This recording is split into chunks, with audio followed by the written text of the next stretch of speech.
Sa pagkakataong ito guys, may pumunta dito ang ating suki na kanya dala-dala ang kanyang kalan at hindi raw po gumagana at mahina ang apoy. So i-check natin, let's go. Mahina po yung Mahina daw ang apoy saka barado. I-check natin ito guys. Tingnan natin. So ang una natin gagawin, siyempre alamin natin kung bakit mahina ang apoy nito. Pero may laman pa guys, oh. Sumisingaw pa. Oh. So itong ano na to, itong tangke na to ay outdoor use lang to, no? So recommended to sa outdoor use, hindi pwedeng sa loob ng bahay. Pero tinatangkilik natin dahil sa siyempre magtitipid. Yan. So anong gagawin natin guys? I-check natin to kung ano. Dati sumisingaw kasi yan. Pagbukas natin kanina, hindi ko na ipinakita sa video. Yun. So ibig sabihin niyan na mayroon pa siyang laman. Then i-check natin yung pinaka-valve niya. So bubuksan natin to, dalawang tornilyo yan, oh.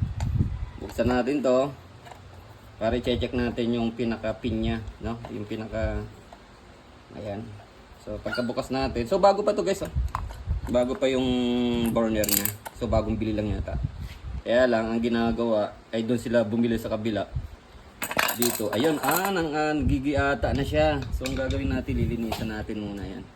So kayo ng basahan. Yan. So ayun guys, tendin. Tama naman yan. Kinain na siya ng sistema, oh.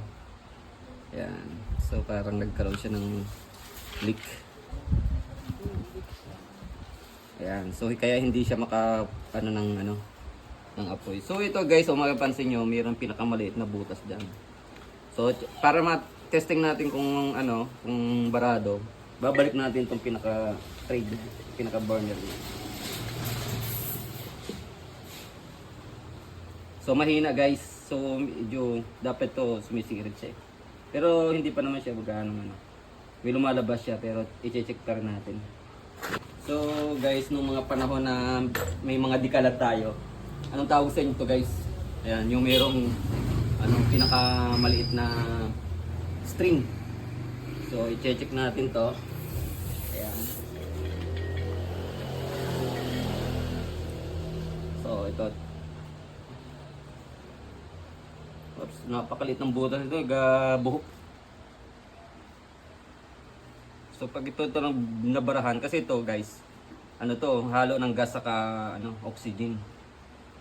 So magkakaroon niya ng vapor yan. So nag-yellow pag puno yung tangke. Kaya ang tendency, malamig.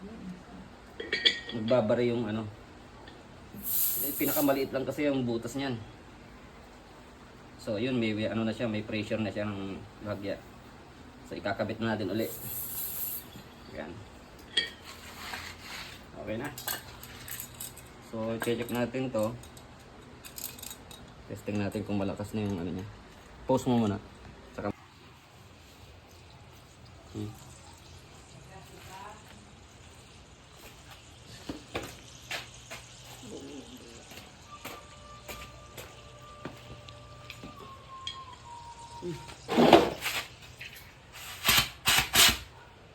So ready na, testingin natin. Gagawin natin. Ibabalik. Ayan. Oops, tumutunog na siya.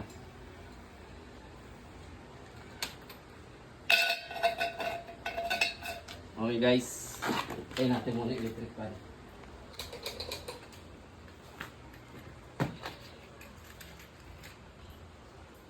So ito guys, para sa mga hindi nakakaalam kung anong purpose nitong butas na to. Ayan.